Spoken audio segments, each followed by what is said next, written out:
Assalamualaikum warahmatullahi wabarakatuh.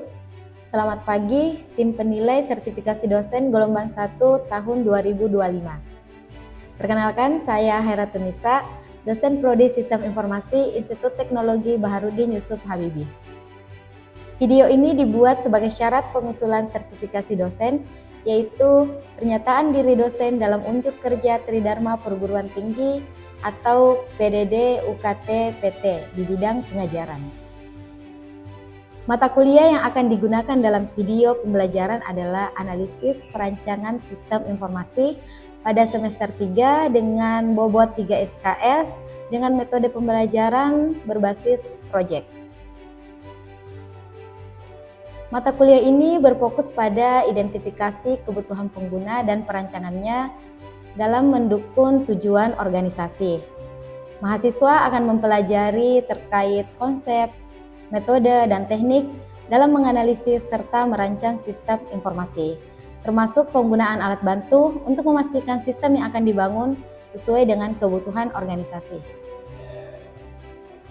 Bahan kajian pada mata kuliah ini yang pertama, pengantar analisis dan desain sistem, yaitu terkait memperkenalkan konsep dasar sistem informasi dan proses pengembangannya. Yang kedua, identifikasi dan pemilihan proyek. Mahasiswa diminta untuk mengidentifikasi peluang proyek dari masalah bisnis yang ada. Yang ketiga, analisis persyaratan, mengumpulkan dan mengidentifikasi kebutuhan pengguna, seperti teknik wawancara, observasi, dan kuesioner. Yang keempat, pemodelan fungsional, yaitu use case analysis, memodelkan interaksi pengguna dengan sistem. Yang kelima, pemodelan struktural, seperti kelas diagram, mendeskripsikan struktur data dan hubungan antar entitas. Yang keenam, terkait pemodelan perilaku, yaitu sequence diagram. Mahasiswa diminta menggambarkan urutan interaksi antara objek atau aktor. Yang ketujuh, pemodelan proses atau DFD diagram, menjelaskan aliran aktivitas atau proses bisnis dari sebuah sistem. Yang kedelapan, pengujian sistem, memastikan sistem bekerja sesuai dengan spesifikasi. Yang kesembilan, beralih ke tahap desain, yaitu tahap transisi dari analisis ke desain. Yang kesepuluh, desain antarmuka pengguna, merancang tampilan dan interaksi pengguna dengan sistem. Yang kesebelas, desain arsitektur, merancang struktur teknik sistem, arsitektur client server, dan web base-nya. Yang ke-12, pengujian dan instalasi sistem sebagai tahap akhir pembangunan sistem. Pengujian menyeluruh pada seluruh sistem. Yang ke-13, pemodelan perilaku dan desain user interface, yaitu menggabungkan pemodelan proses, aktivitas, interaksi dengan rancangan antarmuka yang ada. Capaian pembelajaran pada mata kuliah ini ada 4. Yang pertama, terkait CPL sikap, yaitu menjunjung tinggi nilai kemanusiaan dalam menjalankan tugas. Yang kedua, pengetahuan, memahami konsep enterprise dan penerapan metodologi yang strategis. Lalu capaian pembelajaran terkait keterampilan umum, yaitu mampu bertanggung jawab atas pencapaian hasil kerja serta komunikasi yang efektif baik di dalam kampus maupun di luar kampus. Yang keempat, terkait keterampilan khusus, yaitu kemampuan merencanakan, membangun, memelihara, dan mengembangkan sistem informasi dalam suatu organisasi dalam jangka yang panjang. Adapun capaian pembelajaran pada mata kuliah ini ada 3. Yang pertama, mahasiswa mampu memahami konsep enterprise dan metodologi strategis. Yang kedua, mahasiswa mampu menganalisis kebutuhan pengguna dan membangun sistem informasi yang mendukung tujuan organisasi. Yang ketiga, mampu merencanakan sistem informasi organisasi untuk mencapai tujuan dan sasaran organisasi jangka panjang. Referensi yang digunakan pada mata kuliah ini ada 6, 3 sebagai utama dan 3 sebagai pendukung. Untuk referensi ini menggunakan topik System Analysis dan Design and Object Oriented Approach with UML. Sistem perkuliahan pada mata kuliah ini ada dua. Yang pertama tatap muka di dalam kelas. Yang kedua asinkronus, yaitu menggunakan Simple Institut Teknologi Baharudin Yusuf Habibie atau http://simple.ith.ac.id. Dalam Simple ini mahasiswa bisa melakukan absensi, pengumpulan tugas, mendownload materi, dan juga mendownload modul perkuliahan. Bobot penilaian pada perkuliahan ini mengikuti aturan pembelajaran berbasis proyek, di mana yang pertama ada aktivitas partisipatif yaitu 25%, ada hasil proyek juga 25%, tugas 15%, ujian tengah semester atau UTS 10%, ujian akhir semester atau UAS 15%, dan kuis 10%, dengan total 100%. Remedial diikuti oleh mahasiswa yang tidak mampu mencapai 70% dari total bobot perkuliahan. Untuk selanjutnya, video pembelajaran akan ditampilkan pada video berikut. Assalamualaikum warahmatullahi wabarakatuh. Waalaikumsalam warahmatullahi wabarakatuh. Selamat sore. Sore. Gimana kabarnya? Baik. Baik ya. Oke, tidak terasa kita sudah bertemu lagi di pertemuan 4 untuk mata kuliah analisis perencanaan sistem. Nah, pada pertemuan 4 ini kita akan membahas terkait use case diagram. Namun sebelum masuk ke pokok bahasan, terlebih dahulu kita berdoa agar pertemuan hari ini dilancarkan dan ilmu yang didapatkan bisa diterima dengan baik. Oke, silakan berdoa sesuai dengan kepercayaan masing-masing. Oke, berdoa selesai. Oke, untuk hari ini pokok bahasan yang akan kita bahas yaitu terkait konsep use case diagram, elemen inti dari use case diagram, elemen relasi dari use case diagram, deskripsi use case diagram, serta contoh use case diagram. Nah, adapun sub CPMK pada pertemuan hari ini yaitu mahasiswa mampu membangun kebutuhan fungsional melalui pemodelan fungsional dalam sebuah studi kasus proyek pengembangan sistem informasi di sebuah organisasi. Nah, sebelum memasuki konsep use case diagram, Ibu akan mereview kembali materi pertemuan 3 yang telah kita bahas sebelumnya. Pertemuan 3 kita sudah membahas terkait requirement analysis, di mana saya sudah membagi tim ya. Ini sudah duduk sesuai timnya masing-masing? Sudah ya, jadi saya meminta kalian mencari stakeholder, mencari kira-kira apa permasalahan-permasalahan yang ada di industri atau di dinas-dinas yang ada di sekitar Kota Parepare ini. Baik, untuk pertemuan 3 kemarin Ibu telah menjelaskan dan memberikan tugas kepada kalian terkait analisis proses bisnis yang sedang berjalan dari stakeholder yang kalian tentukan, serta gimana proses bisnis yang akan dibangun. Ada yang bisa menjelaskan perbedaan dari kedua hal tersebut tadi, yaitu proses bisnis yang akan dibangun itu apa dan juga proses bisnis yang sedang berjalan itu apa? Ada yang bisa? Oke, Danang silakan. Baik, terima kasih atas kesempatan yang telah diberikan. Jadi menurut saya berdasarkan pemaparan materi yang diberikan oleh Ibu sebelumnya, memang telah dijelaskan terkait flow map yang dimana flow map ini terbagi menjadi 2. Yang pertama ada existing flow map dan juga yang kedua ada proposed flow map. Existing flow map ini berdasarkan gambaran saya adalah suatu alur sistem yang telah berjalan dalam sistem tersebut. Sedangkan proposed flow map itu adalah penggambaran dari alur sistem yang akan dirancang, sehingga perbedaan dari kedua ini merujuk pada konsepnya.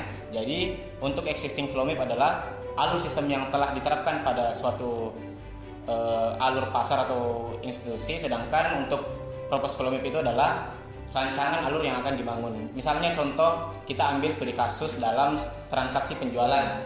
Nah, untuk alur proses yang existing flow map adalah alur transaksi penjualan yang dilakukan secara langsung. Misalnya pembeli datang ke pelanggan, pembeli langsung datang ke penjual lalu membeli barang-barang tersebut. Sedangkan untuk purpose flow map itu mungkin akan dijabarkan alur yang menggunakan berbasis website. Jadi orang-orang tidak lagi menggunakan alur sistem flow map yang sudah ada seperti konvensional tadi, melainkan menggunakan transaksi pembayaran secara online. Oke, luar biasa sekali. Beri aplaus kepada Danang ya.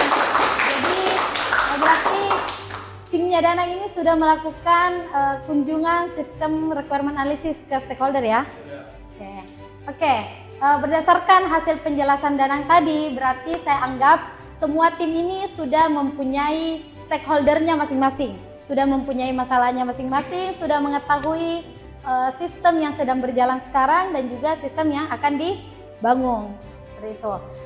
Oke, untuk yang konsep use case diagram ini, jadi setelah kalian melakukan requirement analysis seperti pertemuan sebelumnya, tahapan berikutnya akan kalian lakukan yaitu membuat use case diagram. Nah, apa sih use case diagram itu? Use case diagram ini menggambarkan fungsionalitas yang diharapkan dari sebuah sistem. Yang ditekankan adalah apa yang diperbuat oleh sistem, bukan bagaimana sistem tersebut. Sebuah use case mempresentasikan sebuah interaksi antara aktor dan sistem.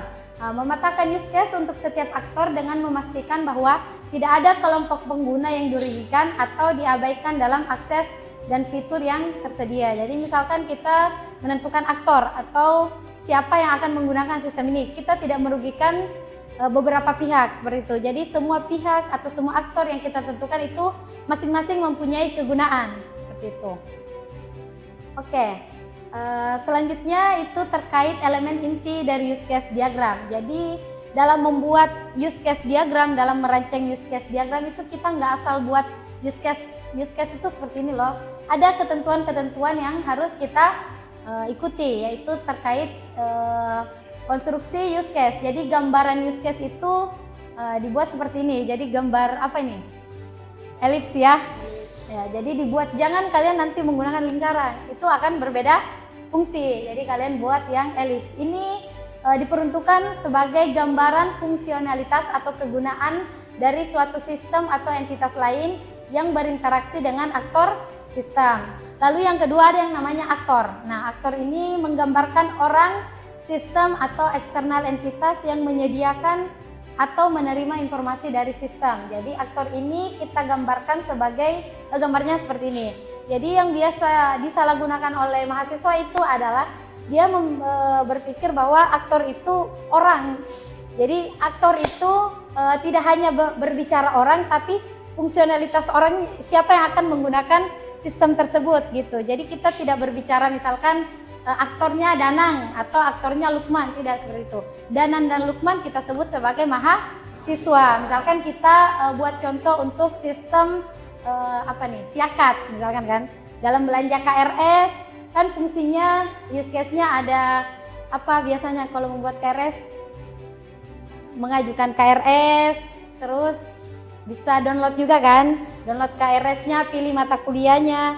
Nah, aktornya itu memang kalau kita pikirkan kan ada Danang, ada Bilal semuanya, tapi kan kita sebut dia sebagai aktor mahasiswa karena kegunaannya hampir sama gitu, bahkan sama seperti itu. Lalu ini ada yang namanya batasan sistem. Jadi kotak yang menetapkan lingkup sistem untuk use case.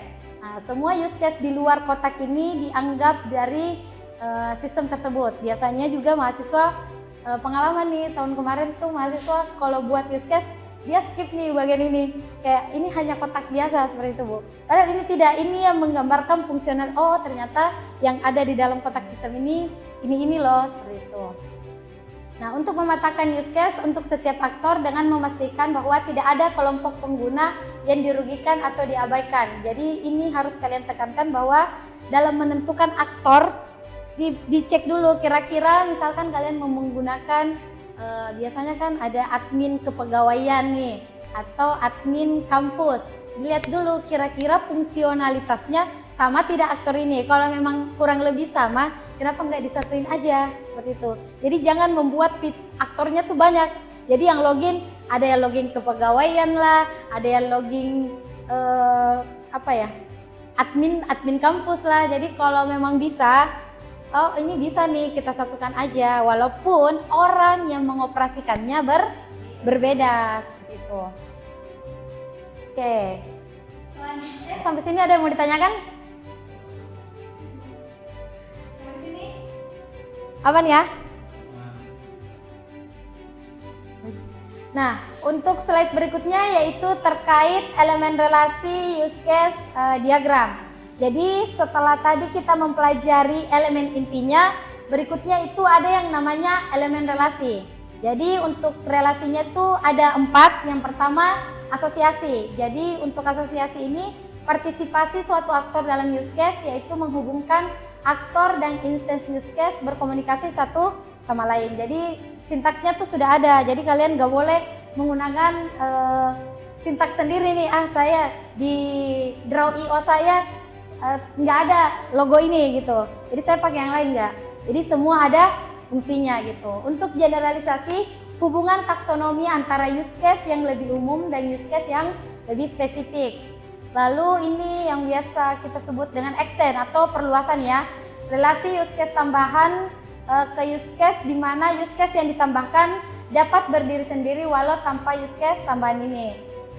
Ini untuk extend. Lalu ada yang namanya include atau penyertaan. Relasi use case tambahan use case di mana use case yang ditambahkan memerlukan use case ini untuk menjalankan fungsinya.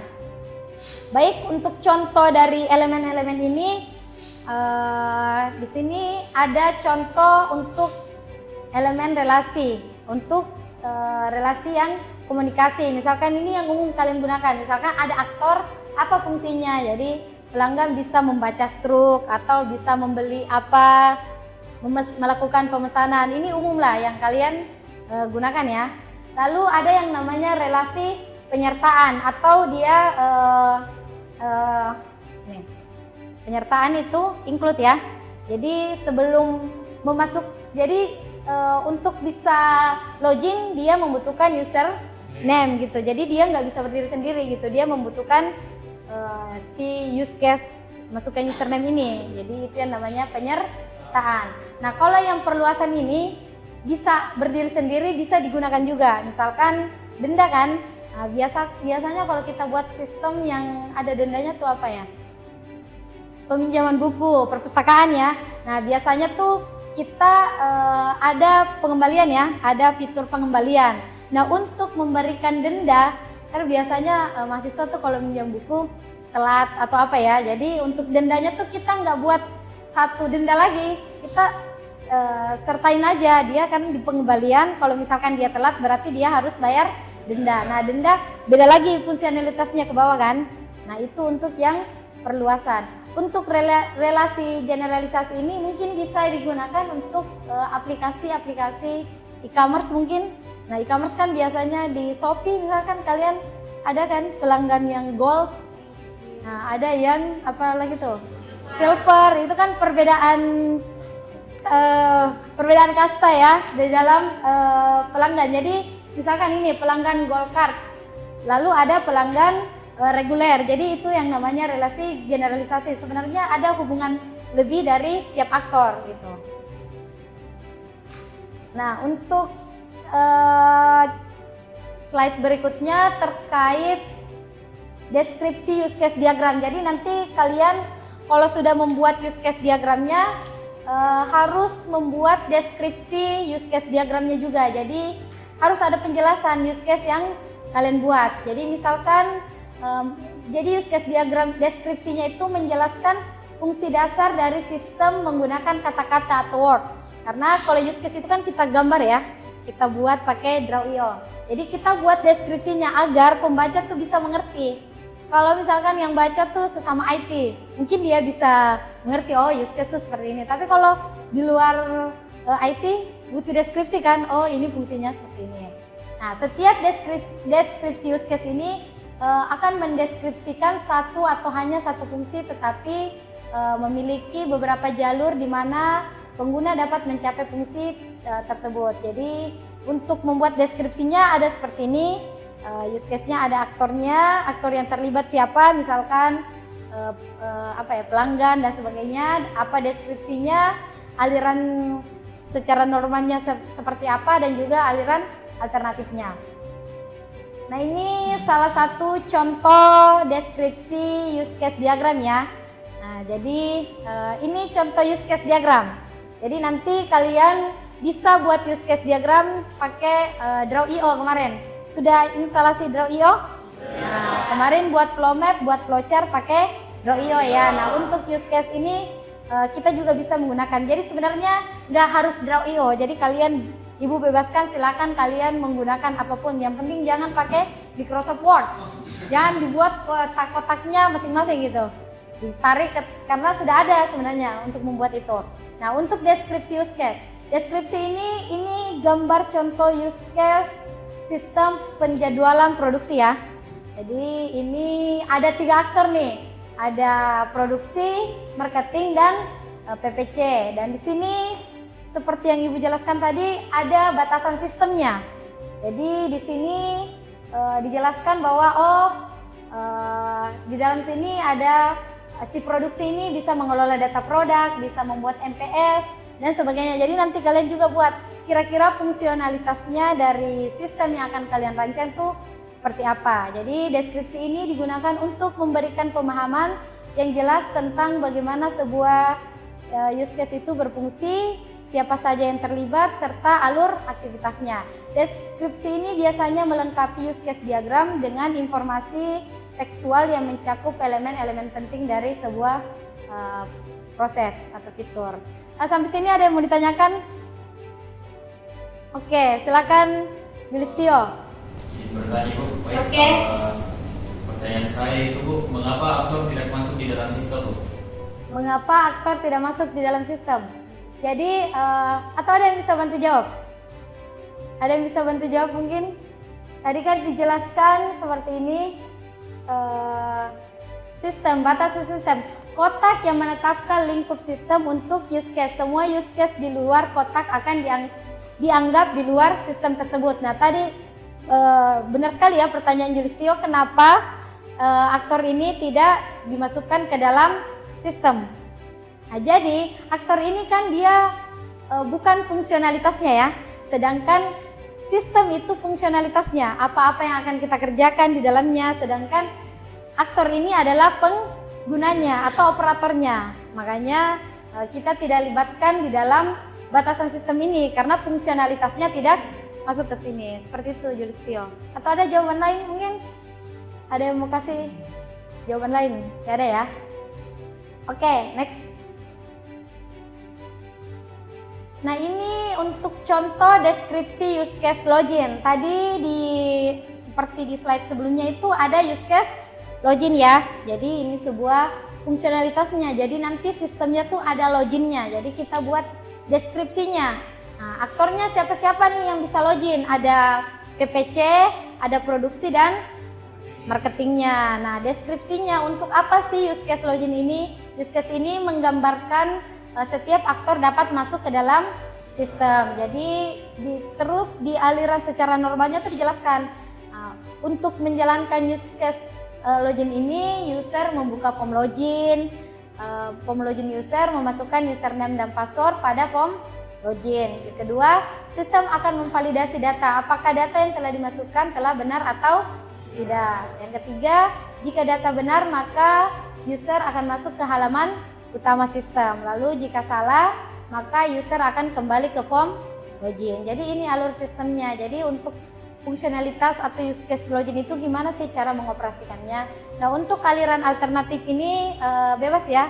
Kalian jika ada opsi lain untuk login boleh ditambahkan seperti itu. Nah, tabel di atas ini merupakan deskripsi use case untuk diagram login. Deskripsi ini digunakan untuk memberikan pemahaman yang jelas tentang aktor yang melakukan login dan alur melakukan login. Nah, kurang lebih seperti itu penjelasan tentang use case. Jadi kalian harus sebelum membuat use case-nya terlebih dahulu mengetahui dulu apa intinya, apa-apa elemen intinya, lalu relasi yang digunakan seperti apa, Nanti jangan lupa membuat deskripsi use case-nya ya, penjelasannya seperti ini agar pembaca tuh bisa mengerti, oh teknisnya tuh seperti ini ya. Nah untuk terakhir ini sudah duduk bersama kelompoknya? Sudah ya. Nah kita akan ada tugas hari ini, tugas lagi ya. Jadi tiap pertemuan tugas ya. Gak apa-apa, biar semangat kan? Oke. Jadi tugas itu sesuai studi kasusnya masing-masing, karena studi kasusnya sudah ada kan? Jadi sudah mengetahui apa permasalahannya. Kalian diminta untuk menggambarkan use case-nya, lalu nanti di use case-nya itu ingat ada indikator aktornya, ada use case-nya, hubungan antar elemennya. Nah, untuk informasi lebih lengkap terkait tugasnya itu ada di link berikut, nanti bisa dicek di Simple ya. Dan juga untuk modul praktikum pembuatan langkah-langkah membuat use case bisa diakses di Simple juga di modul praktikumnya. Namun untuk hari ini kita diskusi dulu, lalu di akhir kelas nanti saya kasih waktu berapa menit nih? 30 menit cukup ya? Nah 30 menit itu kalian berdiskusi bersama kelompok, silakan menentukan atau membuat use case-nya secara gambaran singkat dulu. Nah untuk tugas lebih lengkapnya nanti bisa dikumpulkan di Simple. Tapi untuk hari ini kita cek dulu nih, kira-kira ada nggak tim yang bisa menjelaskan gitu contohnya. Oke, silakan duduk bersama timnya, silakan berdiskusi bersama timnya selama 30 menit ya.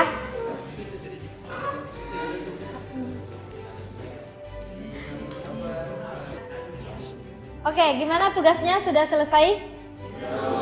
Oke, jadi ada yang mau mempresentasikan hasil diskusi timnya? Siapa nih? Oke, Lukman. Oke, silakan Lukman ke depan.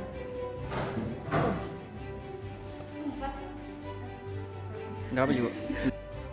Oke, silakan Lukman dipresentasikan hasil diskusinya. Ibu, kami di sini mengambil studi kasus tentang sistem informasi pemerintahan Parepare di mana terdapat dua aktor, yaitu admin dan pegawai. Pegawai di sini bisa melihat permohonan dokumen, melihat agenda kegiatan, melihat beranda dan login. Di sini admin bisa login, bisa melihat beranda, bisa mengelola dokumen administrasi dan mengelola agenda kegiatan. Oke, boleh apresiasi luar biasa ya. Oke, Lukman silakan kembali ke tempat. Oke, untuk berikutnya silakan kalian buka Simple untuk melakukan absensi perkuliahan hari ini ya. Nah, untuk sembari mengisi absensi, Ibu ingat ya, pertemuan berikutnya kita akan membahas terkait diagram aktivitas. Silakan kalian cari tahu apa itu diagram aktivitas seperti itu. Nah, sebagai kesimpulan dari pertemuan hari ini, jadi inti dari perkuliahan hari ini use case adalah berfungsi untuk menggambarkan interaksi antara aktor dan fungsionalitas dari sebuah sistem seperti itu. Oke, sekian materi hari ini. Jangan lupa untuk tugasnya dicek di Simple ya, untuk deadline-nya dan sebagainya.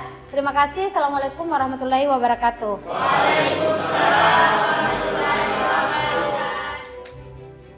Demikianlah video pernyataan diri dosen dalam unjuk kerja Tridharma Perguruan Tinggi PDD UKTPT di bidang pengajaran. Terima kasih atas perhatiannya. Assalamualaikum warahmatullahi wabarakatuh.